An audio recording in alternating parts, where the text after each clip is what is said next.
Hello dear students. Last video में मैंने आपको फ्यूचर इंडेफिनिट टेंस और फ्यूचर कॉन्टिन्यूस टेंस के बारे में डिटेल में समझाया था।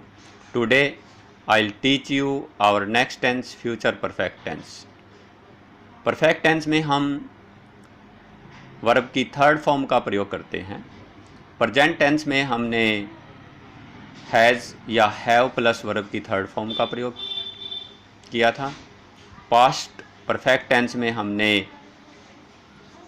हैड प्लस वर्ब की थर्ड फॉर्म का प्रयोग किया था और फ्यूचर परफेक्ट टेंस में हम विल हैव या शैल हैव प्लस वर्ब की थर्ड फॉर्म का प्रयोग करेंगे। यहाँ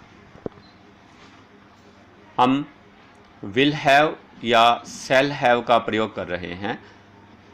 इसके विषय में कई बार स्टूडेंट्स को कन्फ्यूजन हो जाता है, क्योंकि प्रेजेंट परफेक्ट टेंस में हमने he, she, it and singular noun के साथ हैज़ का प्रयोग किया था और I, we, you, they and plural noun के साथ हमने हैव का प्रयोग किया था। लेकिन इस टेंस में हम, चाहे वह सिंगुलर नाउन है या प्लूरल है और फर्स्ट पर्सन है, सेकंड पर्सन है या थर्ड पर्सन है, सभी के साथ हमें हैव का ही प्रयोग करना है। आपको हैज़ का प्रयोग नहीं करना है, जो कि रूल दिया हुआ है। तो आइए इस टेंस की हम पहचान देखते हैं।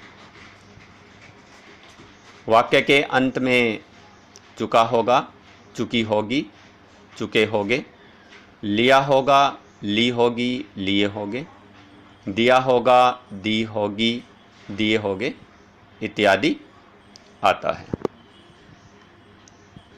Late us take our first sentence affirmative.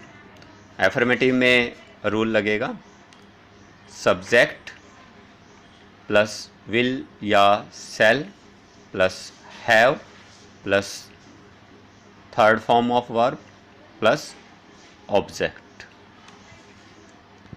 Sentence लेते हैं हम। वह पुस्तक खरीद चुका होगा।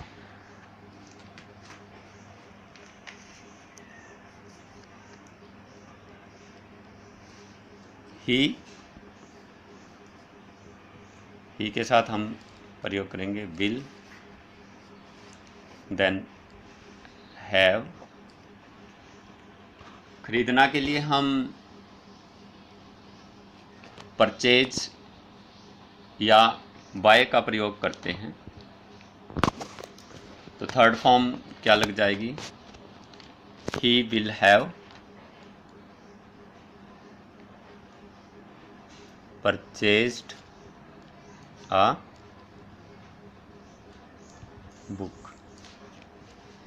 Next, negative sentence. Negative sentence में हम नॉट का प्रयोग करते हैं। सबसे पहले सब्जेक्ट प्लस विल या शैल प्लस। अब आपको एक बात का ध्यान रखना है, आपको नॉट का प्रयोग हैव और विल और शैल के बीच में करना है, ना कि हैव के बाद। Not, then have plus third form of verb plus object.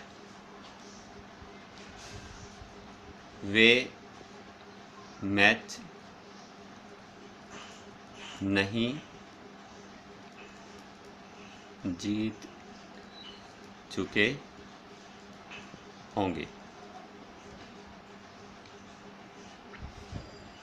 वे के लिए हम दे का प्रयोग करते हैं। दे विल नॉट हैव, जितना की वर्ब होती है win. Win third form one, one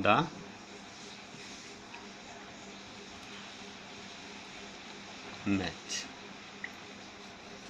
Next type of sentence, interrogative sentence.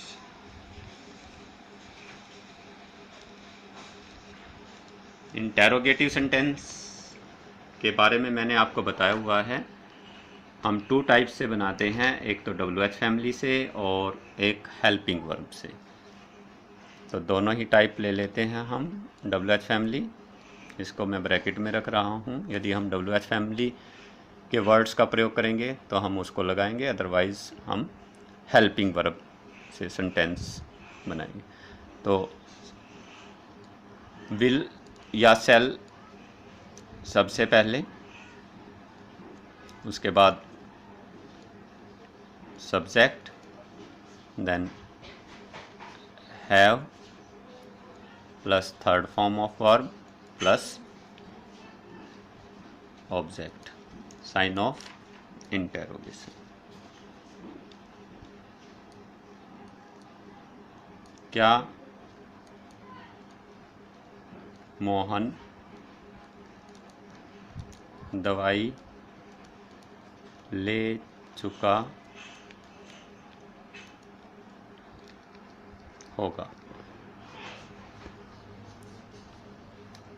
Will Mohan have, लेना की वर्ब होती है take, take, took, taken, third form of verb taken. Medicine,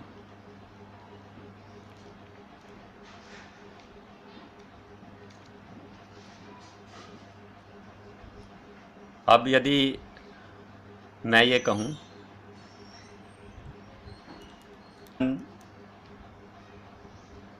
ने दवाई कब ली होगी?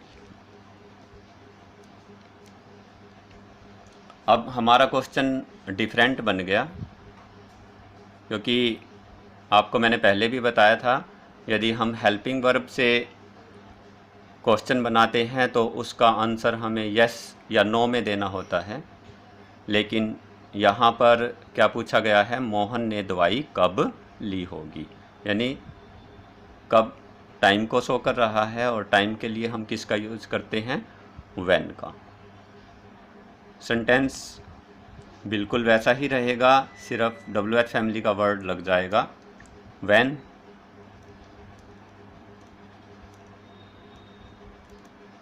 Will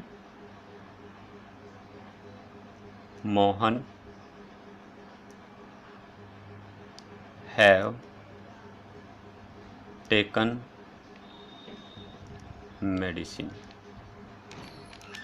interrogative plus negative, interrogative plus negative में हम नोट का भी प्रयोग कर लेते हैं। यदि मैं ये कहता हूँ क्या मोहन दवाई नहीं ले चुका होगा, तो उसके लिए हम किसका प्रयोग करेंगे,